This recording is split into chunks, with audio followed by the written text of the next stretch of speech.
तुमच्या साथीशिवाय तुमच्या होकाराशिवाय पुढचं पाऊल कुठलंही आता जे कुठं आता कसं खिचडी होईल मिळणार ती तुम्ही जर बरोबर असला मनानं आशीर्वाद दिले तर मग आपण पुढे घेऊ योग्य वेळी योग्य निर्णय घेऊ योग्य वेळी योग्य निर्णय घडी गेली तर पिढी जाती पंछी भी छाया नहीं मिळती पक्षालाही सावली मिळत नाही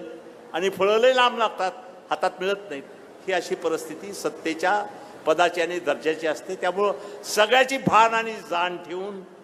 पुढचा प्रवास आपल्या सर्वांच्या विश्वासात घेऊन करू भेटतात मला सगळ्या जाती धर्माचे लोक भेटतात पण शेवटी कसोटीची वेळ महत्वाची असते घडी गेली तर पिढी जाती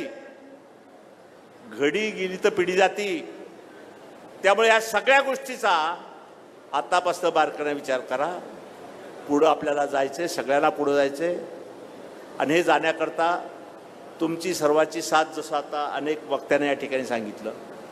तशी साथ आपण देणार आहेत का पुढं जावायचं का हे मला सांगा तुम्ही कारण तुमच्या साथीशिवाय तुमच्या होकाराशिवाय पुढचं पाऊल कुठलंही आता जे कुठं आता कसं खिचडी होईल मिळणार ती अगोदर तर खिचडी आहे आणखी खिचडा कसा होईल महिन्या 2 महिन्यामध्ये त्या मिळेल सांगता येत नाही तुम्हाला मला वरचा पण तुम्ही सांगू शकणार नाही की काय खिचडा होईल आणखी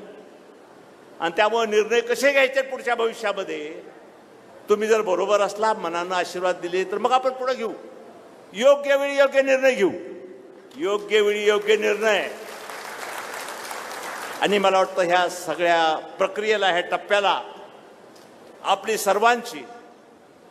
मनातून साथ मिळेल हा विश्वास आहे शेवटी माणसाचं मोठेपण हे सत्तेतून येत नाही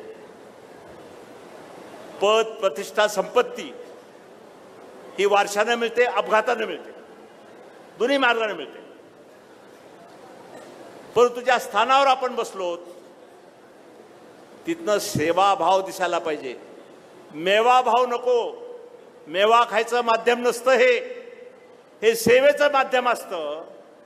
आणि ते लक्षात ठेवून बड़ा हुआ तो क्या हुआ जैसे पेंट खजूर बड़ा हुआ तो क्या हुआ जैसे पेंट खजूर पंछी को छाया ना मिले फल लागे अति दूर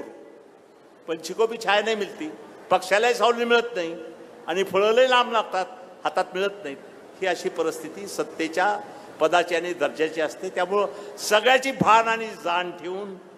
पुढचा प्रवास आपल्या सर्वांच्या विश्वासात घेऊन करू धन्यवाद जय हिंद जय भारत सगळ्यांना बसायचंय थांबा कार्यक्रम 5 मिनिटं अजून आहे सगळ्यांना विनंती बसून घ्या ह्या ठिकाणी 1-2 प्रवेश होणार आहेत सर्वांना विनंती बसून घ्या कृपया 5 मिनिटं बसून घ्या या ठिकाणी बीड शहरातील वंचित बहुजन आघाडीमधून जयदत्त अण्णांच्या नेतृत्वावर विश्वास ठेवून राजू कांबळे हे आपल्या सहकार्यासह प्रवेश घेत आहेत त्यांचं जयदत्त अण्णांच्या हाताने स्वागत होईल मी त्यांना विनंती करतो की त्यांनी आपलं स्वागत स्वीकारावं।